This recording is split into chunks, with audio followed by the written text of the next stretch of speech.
All right, hi everybody. My name is Christina Janzer. My pronouns are she, her, hers, and I'm the Senior Vice President of Research and Analytics at Slack. And I am so excited to be here today to talk about what we are all experiencing, which is the greatest work paradigm shift in our lifetimes. When the pandemic hit, all of us had to figure out how to work in different ways. And we figured it out. We adapted, we tried new things on the fly, and we learned so much. And now we're at this really interesting moment where the world is kind of opening up again. And it would be really easy to use that as a signal that we should maybe go back to normal, go back to pre-pandemic ways of working. But things aren't really normal, right? We have uncertain economic environment, we have chaos in technology, rising interest rates.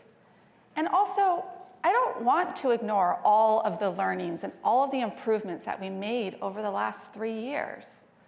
So I really want to invite you all to consider how we can redesign work to be more flexible, more connected, and more inclusive. So let's take a look at some data. So some of you might be familiar with the Pulse, which is a survey of 10,000 desk workers that my team at Slack has conducted over the last 9 quarters. And one of the things that I love about this Pulse is that it allows us to track employee sentiment and experience over time. So we can track the ups and downs and how people are feeling and what their experience is like all the way since the beginning days of the pandemic. We're also allowed to look at comparisons between different populations so we can understand how executives are feeling versus how employees are feeling, or people of different genders, races, and job levels. So let's talk just for a second about methodology. So we focused on desk-based workers and managers. So these are people who could bring their laptops home and continue working.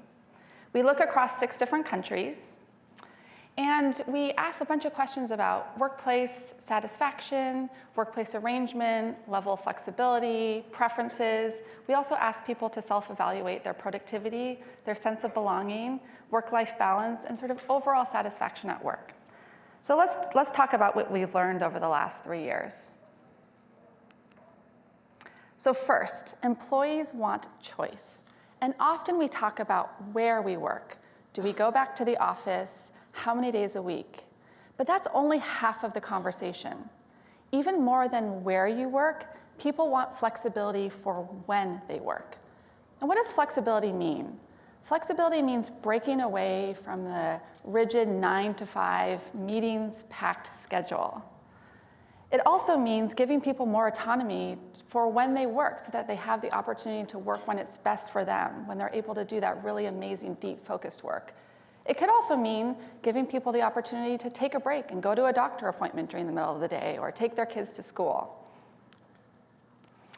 And the amazing thing is that flexibility isn't just what people want. It actually drives results. Workers with location flexibility report 8% higher productivity than people who are fully in office.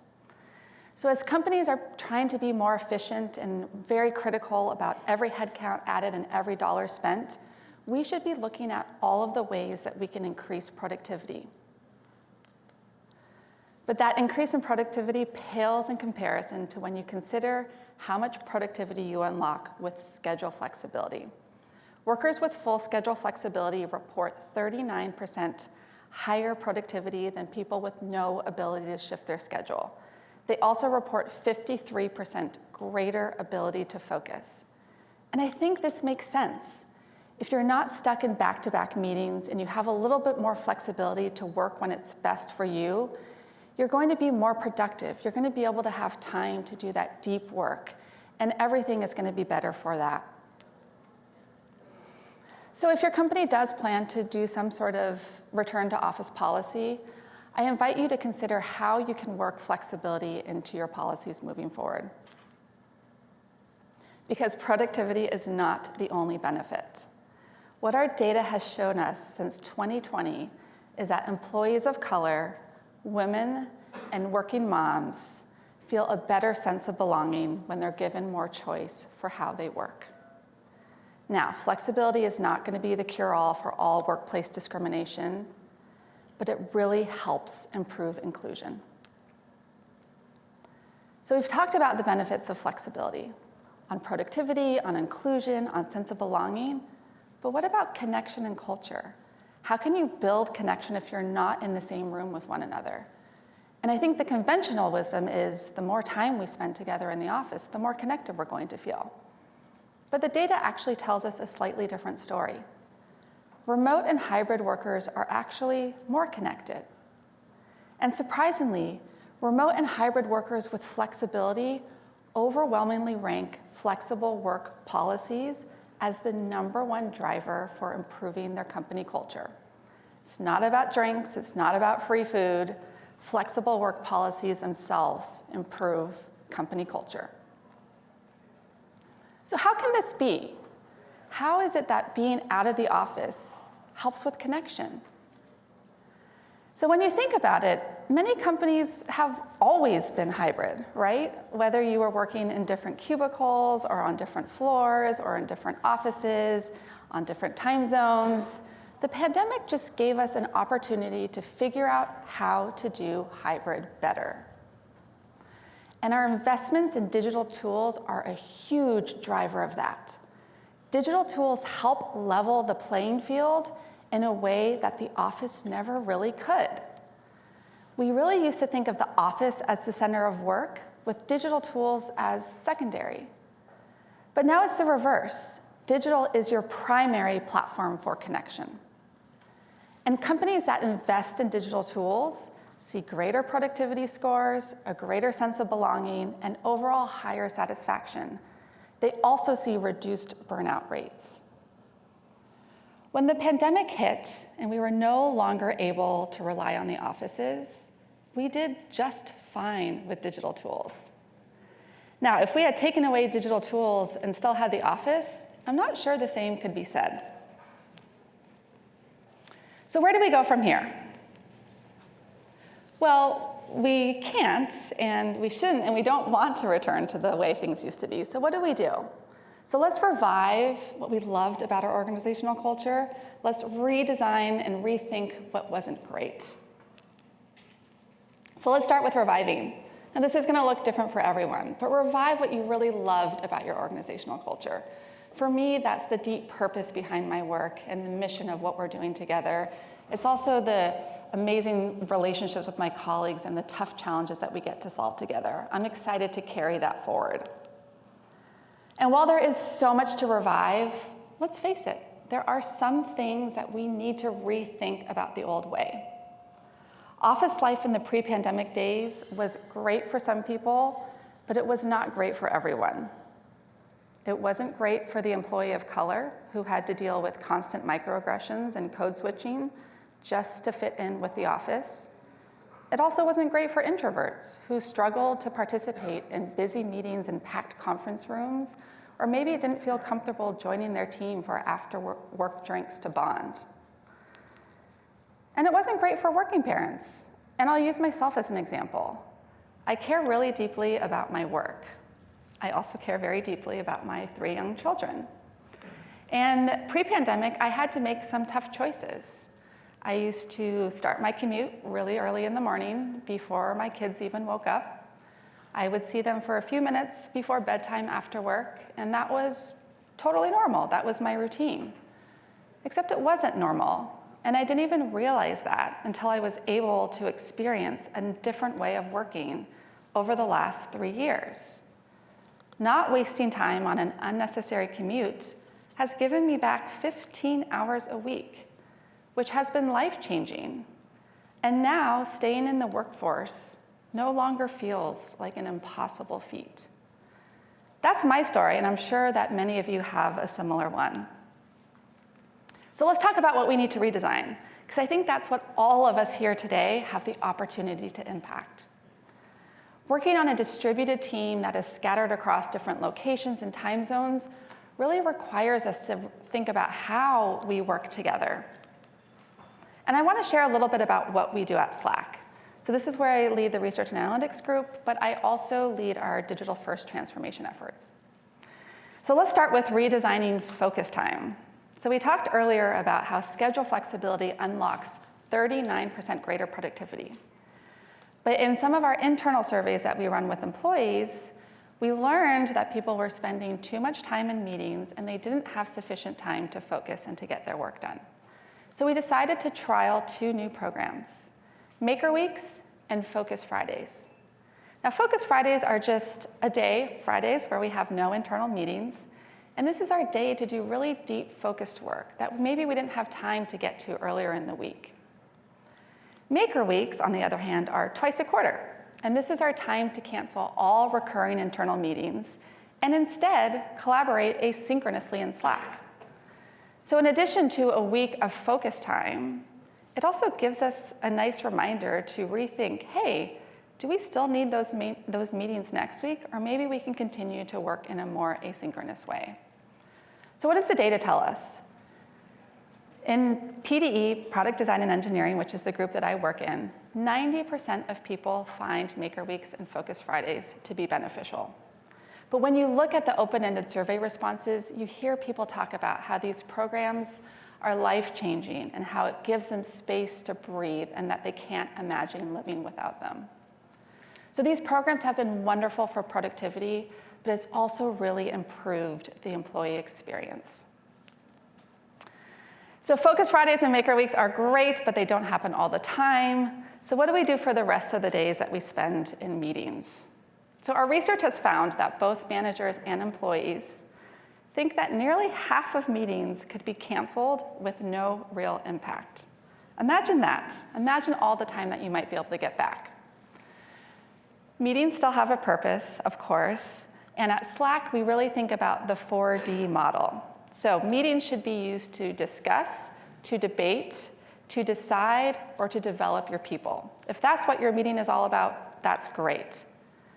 But because we're Slack, we do a lot of our work asynchronously, and we use our own tool to do that. And this allows us to step away from maybe some of the more unnecessary meetings. So we use things like recorded video clips to share presentations and allow people to watch them when it's convenient for them, and to share feedback in Slack so everyone can see that. We also use our Huddles audio feature to quickly discuss something or quickly resolve an issue. And so we really encourage people to think about, does that actually need to be a live meeting?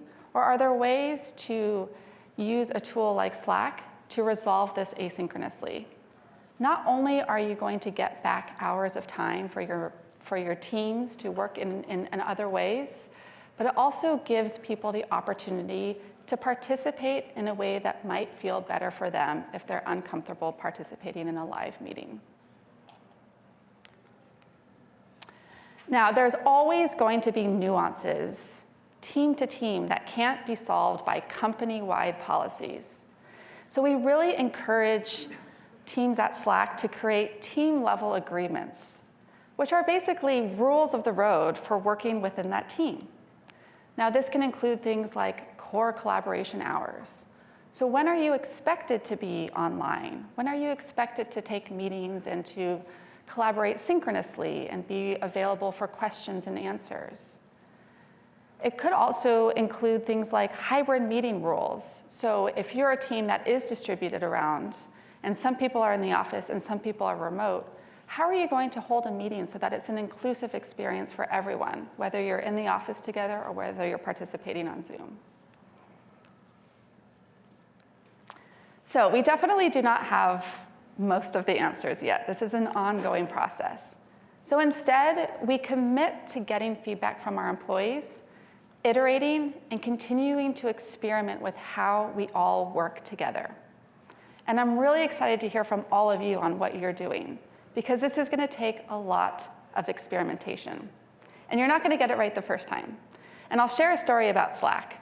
So when we first trialed Maker Weeks, like I mentioned before, when we trialed it with engineering, it was a huge hit. 90% of people loved it. But we decided to roll the same program out with our sales department.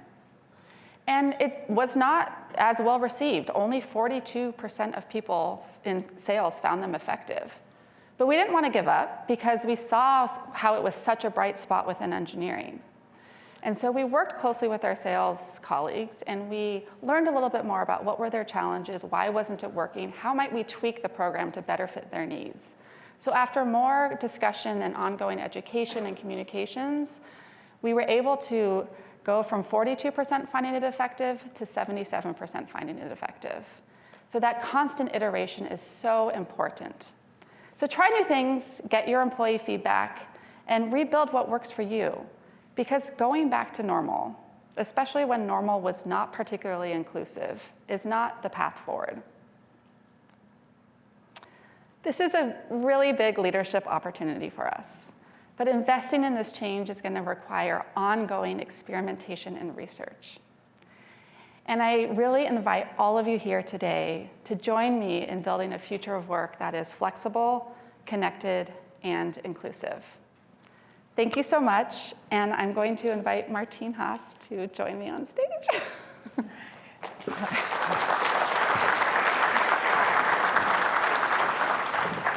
Hi, so thanks so much for that great presentation. And as I encouraged you to do, you've taken the bulk of our time with presenting all the data, which is fabulous. So we only have 8 or 9 minutes for questions, so we'll go through them pretty quickly. We do have a whole number of questions that came in from the audience, so lots of sparks coming up. But the big picture of what you're, the argument you're making, this is a time of great change. Let's not just, settle back into the ways that we were doing it before. We need to be thinking about the future and how we refine what we've already been trying out. Those things are, we hear the message. I think that's exactly what we want to be thinking about. So one of the first questions here, and I think it's helpful for everybody to hear, we're all data people, right, is to tell us just a little bit more about how you generated the data. We had a specific question about how do you measure productivity in the Pulse survey. So maybe just focus on that one.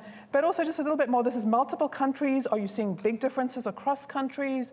Big differences across gender, some have a little bit more richness on the data would be wonderful. Of course. So we focus on 6 countries, and as I mentioned before, we're focused on employees and managers and executives who were able to bring their laptops home. So this is obviously a specific group of people. We see some differences between countries, but actually maybe not as much as you might assume. So we see sort of general trends there. We definitely see big differences between men and women. One of the things that I talked about before is that women value flexibility more, and especially when you look at working moms valuing flexibility much more. I think there was the question about productivity. So this is self-evaluated productivity. So we asked people to describe how productive they are. And I think what's important to me is not necessarily what the absolute number is, but what the trend is. And so when we look at differences between people who are working remotely, or people who are in the office, or people who have flexibility, or people who don't, you see where those big differences are when it comes to how productive people feel. And that's, to me, that's an insight that can inspire a lot of change, especially organizationally, as I think about how we make decisions at Slack.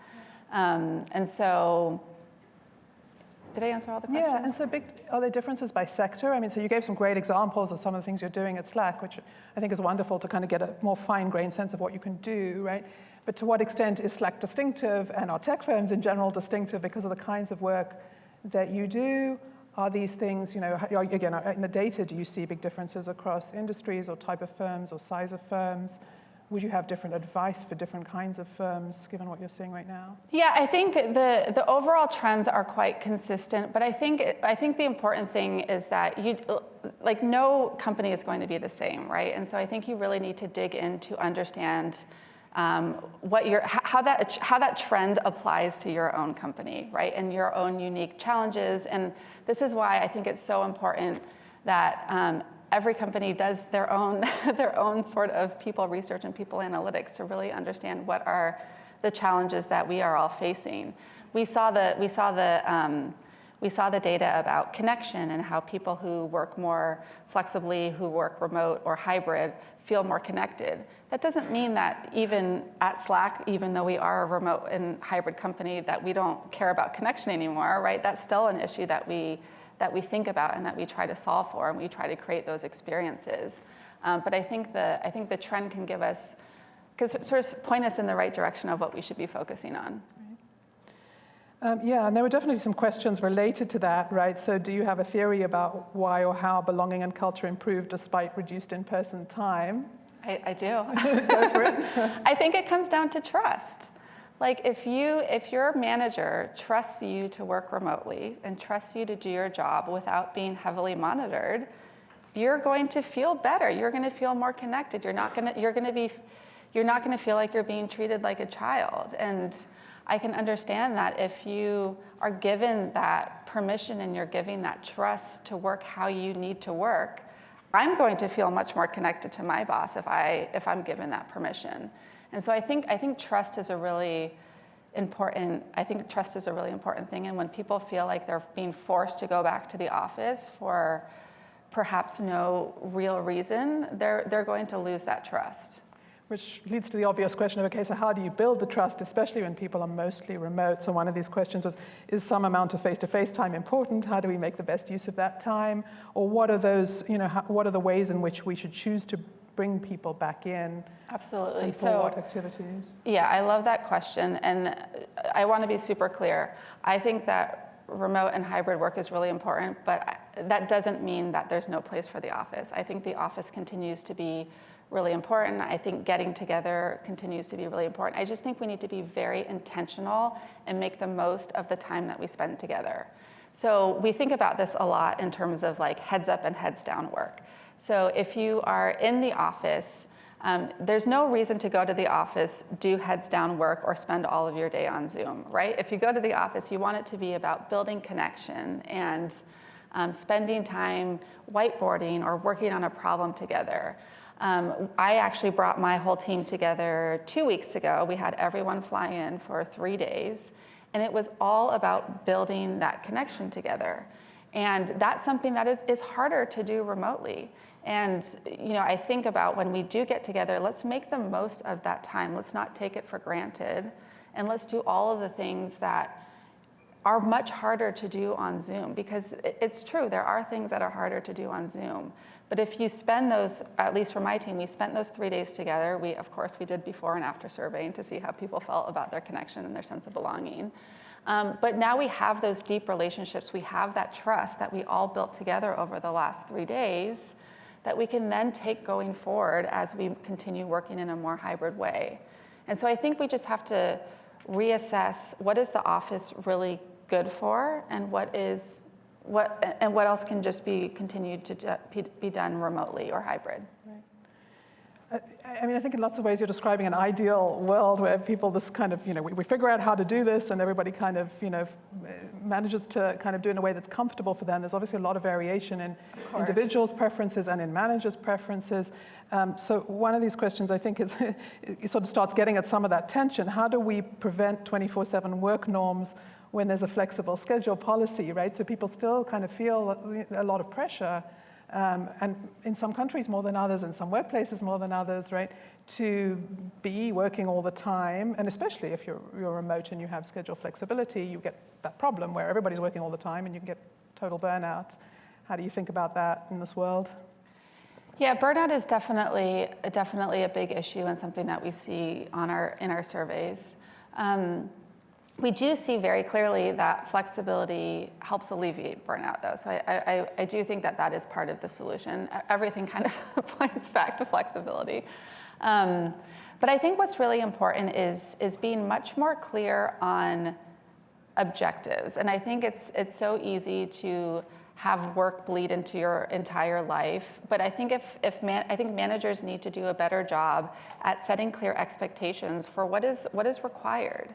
And I think it's easy for that to be a little bit nebulous and for work to sort of bleed out into everything else.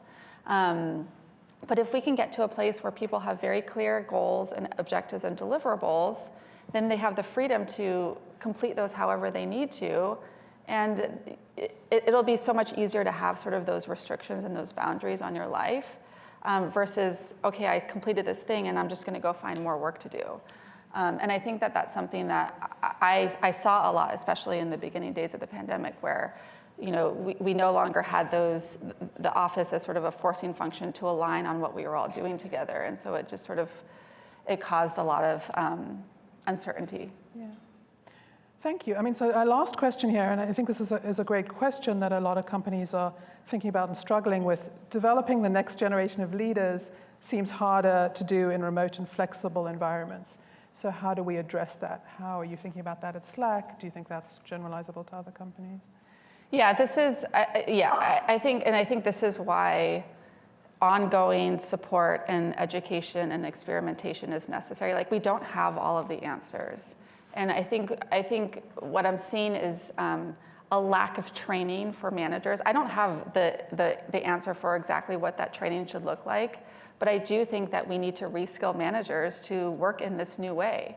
And exactly what that looks like, I think we're still figuring out, but I do think we need to dedicate time and resources to doing that so that people feel adequately prepared to take on this next phase, because we have so many unknowns still. And I think that's why people are sort of like, oh, maybe we should just go back to normal because at least we know what normal is.